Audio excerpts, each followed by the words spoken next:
The holidays, while full of cheer, can also certainly be stressful. All the shopping, planning, traveling, and diet-busting dinners can really take a toll on your health. Stress can actually lead to heart attacks, which tend to increase this time of the year.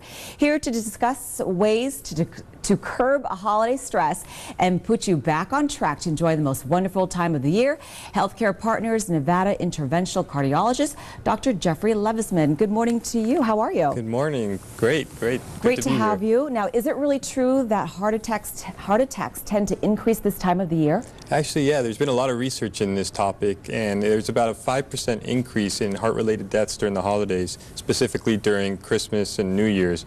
I think there's a lot of reasons for that to happen. There's a lot of stressors on the heart. There's emotional and physical stress. We put our hearts through a lot during this time of year. A lot of us forget to go to the gym or lose our routine. We tend to eat a little bit more, maybe pack on a few extra pounds. And that in combination with maybe forgetting your medications, being off of the routine, as well as maybe not going to the doctor, trying to avoid the doctor, all lead to a sicker population, and people tend to be a little bit sicker this time of year. And how prevalent is heart disease among Americans in general? Yeah, it's 1 in 4 Americans will die from heart disease. It's the most common cause of death in the United States. It's a very preventable cause of death, so I think that's why it's so important to be aware of it and keep track of all the risk factors. Let's talk about some of the warning signs and symptoms that you may feel. Yeah, so the classic symptoms are of chest pain in the center of the chest.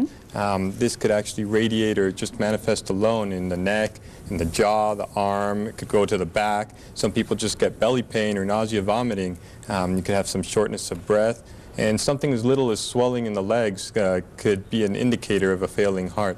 So all of these symptoms are things to pay attention to and really to go seek medical attention. A lot of people this time of year tend to ignore their symptoms too. They're so busy, they have things going on. Absolutely. And they put it off. That's not a good idea. No. I think it's a good time of year to really realize that you need to see a doctor. You have to have an annual visit. Having a general practitioner that'll keep track of you and see you in case any of these things do pop up. And what should people do to prevent cardiovascular disease? Right, as I said, it's a very preventable disease, and there's a lot that we can do.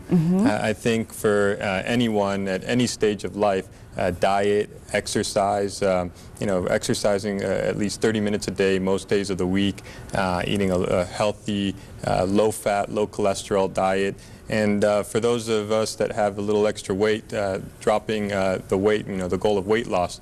There are multiple risk factors that we know about, some that we can't really do anything about, like advancing age or the genetics, but there's others that really we can focus on, like blood pressure, cholesterol. Those things should be checked regularly, and we should do everything we can to make sure that we have those under control. What about smoking? Is that a risk factor Smoking as well? is a huge risk factor, and I think in Las Vegas here, it's one of the big problems. You see that everywhere you go, in the casinos and out and around. So it's definitely something to really try to cut out of your lifestyle.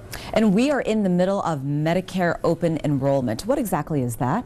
So open enrollment, it's actually a little bit confusing, I think, because there's open enrollments for a lot of things. There's Affordable Care Act, or Obamacare as we know it. There's open enrollment for that. There's also open enrollment at a lot of companies to elect benefits. But what you're referring to is the Medicare open enrollment. And we're right in the middle of it. It started in mid-October. It goes until December 7th. And it's the time where Medicare beneficiaries can elect to change their benefits, either accept the standard Medicare package or to change it and bring on some of their other possibilities. And so it's a good time to review really what you need and what type of health care would suit you best, and it's a good time to make those changes. And we have open houses going on as well, right? Absolutely. So we have at the Healthcare Partners a lot of information for people.